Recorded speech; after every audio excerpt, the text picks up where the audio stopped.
I'm with Darren Westlake and CEO of the GuardQ. We're honored to have him, and also co-founder Luke Lang. And well, thank you for being here. Welcome to California. Welcome to Stanford University here.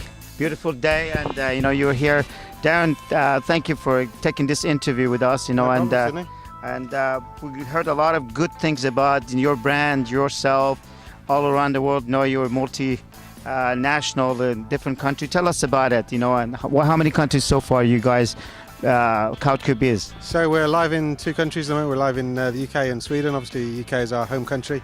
And we've got signed deals in 3 other countries in the Middle East, Brazil and Poland. And we're looking at about 6 or 7 other countries at the moment. There's around about 50 different businesses on the site, all different stages of development, all different sectors, asking for various different amounts of money.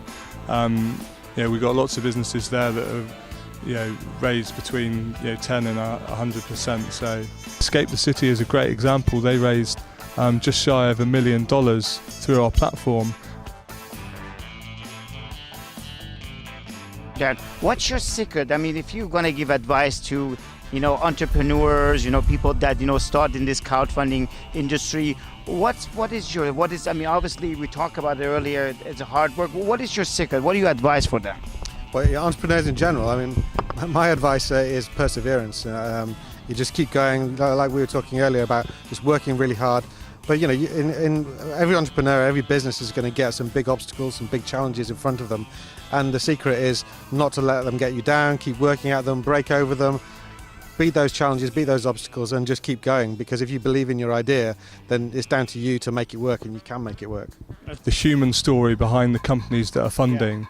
So they want to know about the trials and the tribulations that entrepreneurs have faced, what challenges they've suffered in terms of looking to raise finance, what their business is and what their growth aspirations are. So it's really important for us as a company to be able to tell our story through our companies. So we're actively involved post funding. That I started GuardQ along with Luke is that I just totally believe that entrepreneurs should have as many choices as possible to make it happen, to make their dream happen. And raising money is never easy, and the more options that an entrepreneur has to raise money, the better. And crowdfunding is a really powerful way to do that, and it really empowers the entrepreneur to take control of the process. So no longer are they at the behest of institutions and angels and all these other ways of raising money, which can change on a whim. The crowdfunding process enables them to take control of the process and manage the process and dictate whether they get the money or not. It's hard work, but if you persevere, like I said before, you can raise the money you need. So keeping your message really simple, keeping your product simple so that people can understand it. Far too often we see businesses that overcomplicate things and therefore become really difficult for investors to be able to comprehend and understand.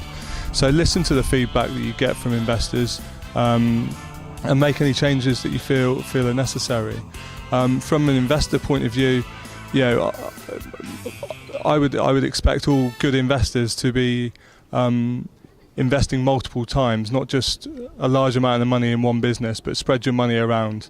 Look at the various tax breaks that are on offer, because there are some great incentives right across the world, particularly in the UK, to help incentivise people investing in unlisted securities. So look into that, spread your risk around, do your due diligence on businesses, ask those tough questions of entrepreneurs, and have fun doing it. It's a real pleasure.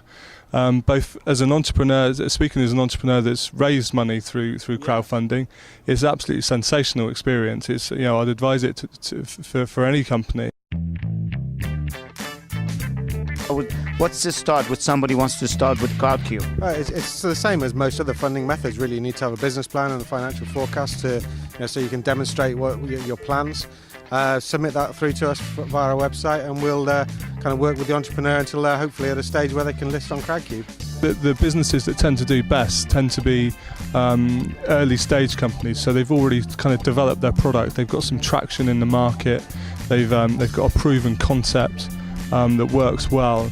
We tend to do very, very well in tech and online businesses and food and drink. Those are our 2 best performing sectors, but we've funded environmental companies, oil and gas, retail companies. So it's a real mixture and a real different stages of development, from startup, early stage, right the way through to businesses seeking growth finance. Well, that's great. Look, give me your just 2 minutes advice, and anything you can say, anything about your brand, anything about your message. What's your messages out there? Anybody fan of the crowdfund and GuardQ? I mean, I would say if you're an entrepreneur looking to raise finance, or you're just looking to set up your own business, as Darren said earlier, tenacity is really important. It's a lot of sense to call on your immediate network, to call on those people closest to you. Initially that normally starts with your friends and family, but as Luke said, that goes wider to becoming your customer base if you have one, suppliers, contacts, anybody that you know. Those are the people who believe in you and your idea, who are going to be the ones that put their hand in their pocket first of all and support you, and then that kind of leads the way for people who you don't know, people who look at your business and evaluate it as an investment opportunity to then get on board and invest. Yeah, it's great to be able to invest. It's a really fun experience, and you can do it now. We're trying to make it really accessible for people to I think angel investing in the past has been, for too long, has been the preserve of the rich and wealthy and a little bit elitist, and we're trying to break down some of those barriers. What kind of a music you listen? What is your music? What is choice of your music? Tell me, one of the British bands. Right away. Oh, you put me on the spot. I can never do this very well. I like kind of British indie music. Really? Yeah, British indie music. Yeah. Oh, that's the whole thing. Okay. Look, what about you? I'm an indie fan as well, so kind of British indie music. So, Indie music. So we Yeah, just have to look for the indie music. yeah. A musical on the site at the moment called Water Babies, so we're hoping that does really well. It's crowdcube.com, so it's www.crowdcube, all one word, .com. All right, great. Well, Darren and Luke, thank you very much. Welcome to California again. I'm glad you spent this time with us in beautiful campus of Stanford University. I hope your GuardQ come to the Silicon Valley and meet Silicon Valley people. A lot of people is happening here. We appreciate you're leading this industry in UK. Your brand is excellent. It's an honor to be here and interview you. Thank you. Thank you. Have a wonderful. Thank everyone, and we see you next time in Crowdfund Beat. Next interview with the leaders of industry. This is Sydney Armani saying so long.